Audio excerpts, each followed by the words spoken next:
ఏమైంది? చాలా పరిణామాలు జరుగుతూ ఉన్నాయి. ఏ దిక్కు లేని వారు న్యాయస్థానాల దగ్గరికి వెళ్ళి తమ దిక్కు వెలబోసుకుంటారు. ఇక న్యాయస్థానాలే నీతి, ధర్మం, న్యాయం పాటించకపోతే ఇక ప్రజలు ఎక్కడికి వెళ్తారు?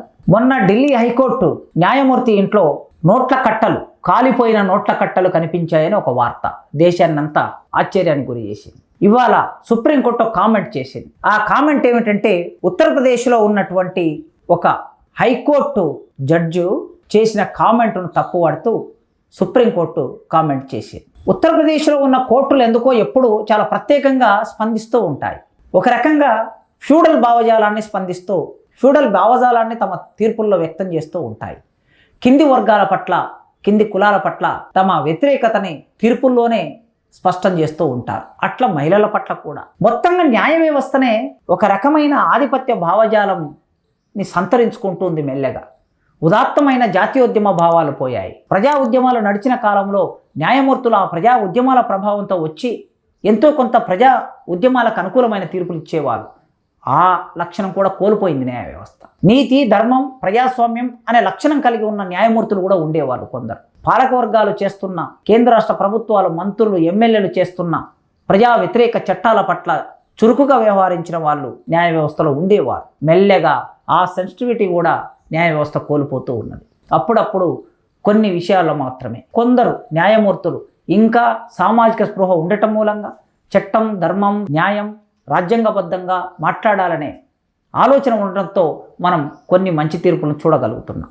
ఈ ఉత్తరప్రదేశ్లో అలహాబాద్ హైకోర్టు ఇచ్చిన తీర్పు, ఆ అలహాబాద్ హైకోర్టులో ఒక జడ్జి ఇచ్చిన తీర్పు ఏమిటంటే, ఒక సంఘటన నేపథ్యంలో 2021లో ఒక అమ్మాయి రోడ్డు మీద నిలబడి ఉంటే కొందరు యువకులు ఆ అమ్మాయిని ఇంటి దగ్గర దిగబెడతామని చెప్పి 2 వీలర్ మీద ఎక్కించుకున్నారు. ఎక్కించుకొని ఆ అమ్మాయి పట్ల తప్పుగా ప్రవర్తించారు. శరీరం మీద చేతులు వేయటం, బట్టలు లాగటం చేశారు. అక్కడ లోకల్గా ఉన్న వాళ్ళు ఆ అమ్మాయి గట్టిగా అరవటం మూలంగా స్థానికంగా ఉన్న కొందరు వెంటనే అక్కడికి రావటంతో ఆ వ్యక్తులు పారిపోయారు. పారిపోయిన తర్వాత అది కేసు ఫైల్ అయింది.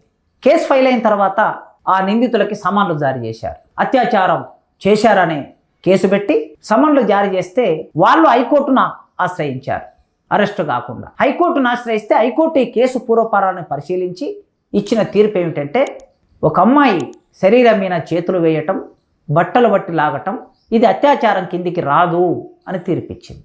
ఇది ఆశ్చర్యం. ఎస్సీ ఎస్టీ అట్రాసిటీ చట్టం విషయంలోనైనా లేదా ఉమెన్కి సంబంధించిన చట్టాల విషయంలోనైనా పురుష జడ్జీల ఆలోచన విధానం, అగ్రకుల జడ్జీల ఆలోచన విధానం ఎట్లా ఉంటుందో చూడండి. అంటే ఒక అవమానకరమైన చూపు చూసినా కూడా అది ఒక రకమైన హ్యూమిలేషన్ కిందికి వస్తుంది అని చట్టాలు చెప్తున్నాయి.